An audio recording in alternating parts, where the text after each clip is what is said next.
Après une longue attente, le diocèse de Ziguinchor connaît enfin son nouvel évêque. Nouvellement nommé, son Excellence, Monseigneur Jean-Baptiste Walter Manga, a fait face à la presse ce lundi 24 mai 2024. Avant la déclaration, place à des prières. Notre Père qui es aux cieux, que ton nom soit sanctifié, que ton règne vienne, que ta volonté soit faite sur la terre comme au ciel. Donne-nous aujourd'hui notre pain de ce jour. Pardonne-nous nos offenses, comme nous pardonnons aussi à ceux qui nous ont offensés, et ne nous laisse pas entrer en tentation, mais délivre-nous du mal. Que la gloire soit rendue au Père, au Fils et au Saint-Esprit. Comme il était au commencement, maintenant et toujours, dans les siècles des siècles. Amen. Au nom du Père et du Fils et du Saint-Esprit. Amen. Un moment pour le saint homme de Dieu de revenir sur sa nomination. Chers journalistes et agents de la presse, je vous salue avec respect et vous remercie de votre présence.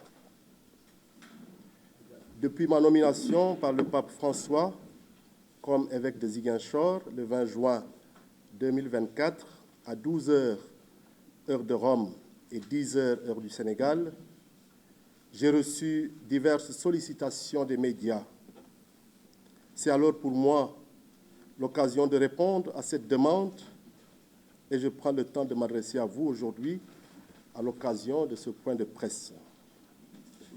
Je voudrais saluer toutes les personnes, hommes, femmes, de bonne volonté, qui ont accueilli avec joie ma nomination et qui m'ont manifesté de diverses manières leur sympathie et leurs félicitations.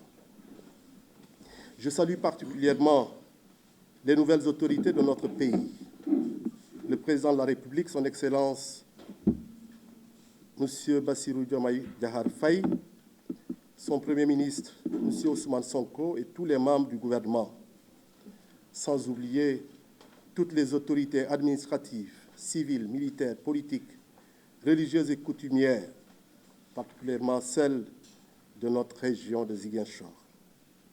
Je les rassure de ma communion priante et ma collaboration pour un Sénégal prospère et pacifié.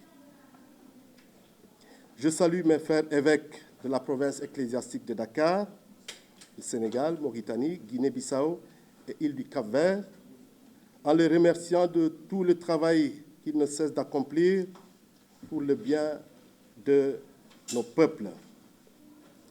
J'arrive comme évêque de Ziguinchor après Monseigneur Paul Abel Mamba, transféré le 4 novembre 2021 par sa sainteté le pape François au siège épiscopal de Tambacounda.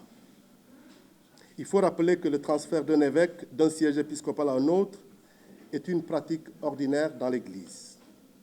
Dans notre contexte de Ziguinchor, avant Monseigneur Paul Abel Mamba, Monseigneur Prosper Dodds, premier évêque du diocèse de Ziguinchor, a été transféré en 1966 du siège de Ziguinchor à celui de Saint-Louis. Après l'installation de Monseigneur Paul Abel Mamba à Tambacounda en février 2022, le Conseil des consulteurs, qui était un de ces conseils à Ziguinchor, et comme le prévoit le Code de droit canonique, a élu un de ses membres à la personne de Monseigneur Fulgence Coly, administrateur diocésain. L'administrateur diocésain a pour rôle de diriger le diocèse le temps de la vacance du siège épiscopal.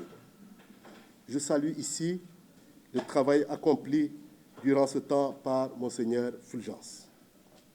Sa sainteté le pape François m'a nommé évêque de Ziguinchor et cette nomination, comme je l'ai dit tout à l'heure, a été rendue effective le 20 juin ici à Ziguinchor.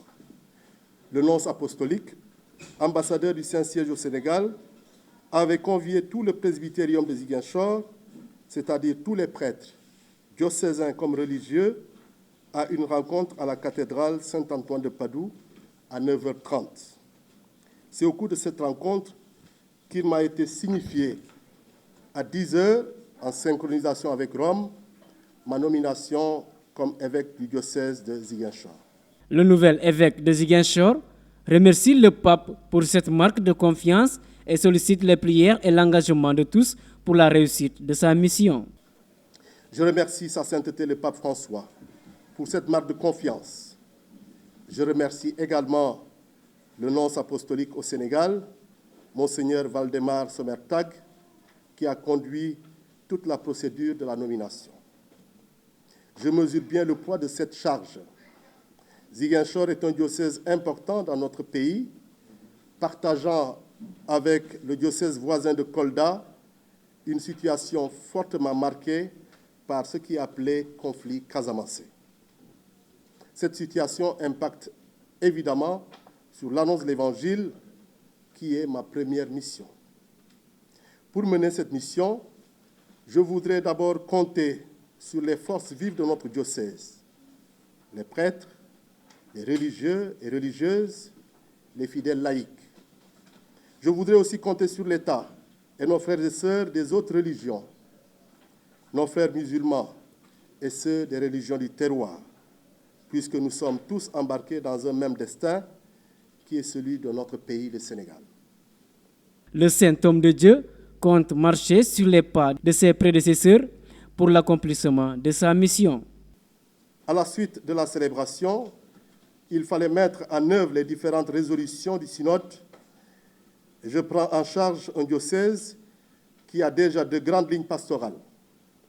En plus, j'ai été nommé par Monseigneur Paul Abel Mamba en juillet 2021, responsable du bureau de la pastorale d'ensemble, c'est-à-dire l'organe chargé de la mise en pratique au niveau diocésain et au niveau paroissial des résolutions de notre synode.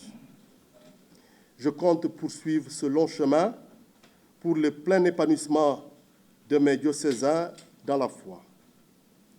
Je reviendrai sur des points plus spécifiques après mon ordination épiscopale. Parce que l'évêque est un homme de communion, j'appelle à la communion des cœurs, j'appelle à l'unité, j'appelle au sens de la responsabilité pour un bon vivre ensemble dans notre diocèse et dans l'ensemble de notre pays, le Sénégal. Cette nomination de son Excellence, Monseigneur Jean-Baptiste, est bien accueillie par les fidèles du diocèse de Ziguinchor qui ont longtemps attendu ce moment.